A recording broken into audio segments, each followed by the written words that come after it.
ఈ కొత్త అద్దం మీ చర్మ సమస్యలను కూడా చూపిస్తుందట. పూర్తి వివరాలకు చదవండి రేపటి సాక్షి దినపత్రిక. రాష్ట్రంలో ఇసుక పరిస్థితి దారుణంగా తయారైంది. నిల్వ ఉంచిన లక్షలాది టన్నుల ఇసుకను కూటమి ప్రభుత్వ నేతలు అక్రమంగా దోచుకుని అమ్మేశారు, సొమ్ము చేసుకున్నారు. ఈ నేపథ్యంలో రాష్ట్రంలో ఇసుక ప్రస్తుత పరిస్థితిని, ప్రభుత్వ తీరును తీవ్రంగా నిరసిస్తూ మాజీ ఎంపీ మార్గాని భరత్ ఆధ్వర్యంలో ఒక వినూత్నంగా నిరసన కార్యక్రమాన్ని ఏర్పాటు చేశారు. ప్రస్తుత ప్రభుత్వంలో కేజీ ఏదైతే ఉచిత ఇసుక అని చెప్తున్నారో దాని కేజీ 5 రూపాయలు మాత్రమే అని చెప్పి ఒక కాన్సెప్ట్ తీసుకొచ్చారు. సార్ చెప్పండి, ప్రభుత్వం అనుసరిస్తారు ఇసుక విధానం, నూతన ఇసుక విధానం అని చెప్పింది, కానీ ఎవరికి ఇసుక దొరికే పరిస్థితి లేదు. గత ప్రభుత్వం తీసుకొచ్చిన ఇసుకని దారుణంగా అమ్మేసుకుని సొమ్ము చేసుకున్నారు. ఎలా చూడొచ్చు పరిస్థితి? ఒకటి, చంద్రబాబు నాయుడు గారి ప్రభుత్వంలో ఫ్రీ శాండ్ అని చెప్పారు. ఎక్కడుందండి ఫ్రీ శాండ్? నాకు తెలియక అడుగుతాను. ఇవాళ శాండ్ కావాలి అని అంటే, ఒక సామాన్యుడు ఇల్లు కట్టుకోవాలి అని అంటే లారీ కనీస పక్షాన 30,000 రూపాయలు పలుకుతూ ఉంది.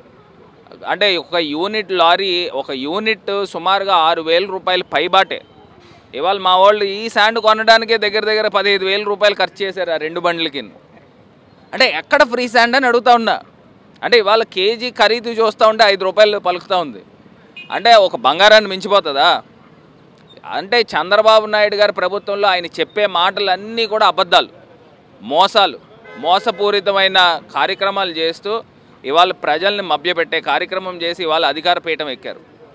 ఇవాళ ఒక్కటే అంశం చెప్తా ఉన్నాం. ఇవాళ చంద్రబాబు నాయుడు గారు వచ్చిన తర్వాత ఏ రకంగా ఇసుకను దోచే కార్యక్రమం చేపట్టారు.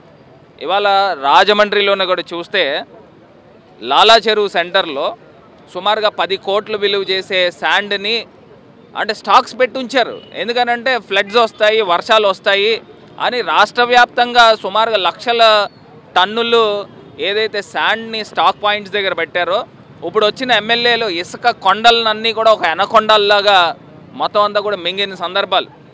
ఇవాళ శాండ్ ఎవరికి దొరుకుతుందండి? ఫ్రీ శాండ్ అని చెప్పారు, కేవలం మాటలకేనా ఫ్రీ శాండ్? ఇవాళ కొండల్ని అన్నీ కూడా మింగిన అనకొండ రాజమండ్రిలో ఉన్నాడు. రాజమండ్రి ఎమ్మెల్యేనే ఒక పెద్ద అనకొండ. 10 కోట్లు విలువ చేసే శాండ్ని మింగేశారు. ఇవాళ అలాగే ఆంధ్రప్రదేశ్ వ్యాప్తంగా మొత్తం అంతా కూడా శాండ్ని ఏ రకంగా దోచుకు తిన్నారు.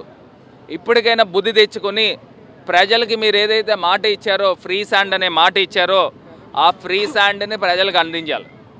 మీరు అందించని పక్షంలో ఖచ్చితంగా ప్రజల పక్షాన్ని నుంచుంటాం, ప్రజల పక్షాన్ని నుంచుని పోరాటం చేస్తాము, రోడ్లు ఎక్కుతాము. మీరు ఏదైతే మాటలు ప్రజలకు ఇచ్చిన హామీలు ఏవైతే ఇచ్చారో అవన్నీ కూడా నిలబెట్టుకోవాల్సిన అవసరం మీ పైన ఉంది అని కూడా ఈ సందర్భంగా తెలియపరుస్తూ, శాండ్ ఎన్ని రోజుల్లో ఫ్రీ చేస్తారు దానిపైన ఒక పోరాటమే చేస్తామని ఈ సందర్భంగా వారికి హెచ్చరిస్తూ ఉన్నాం.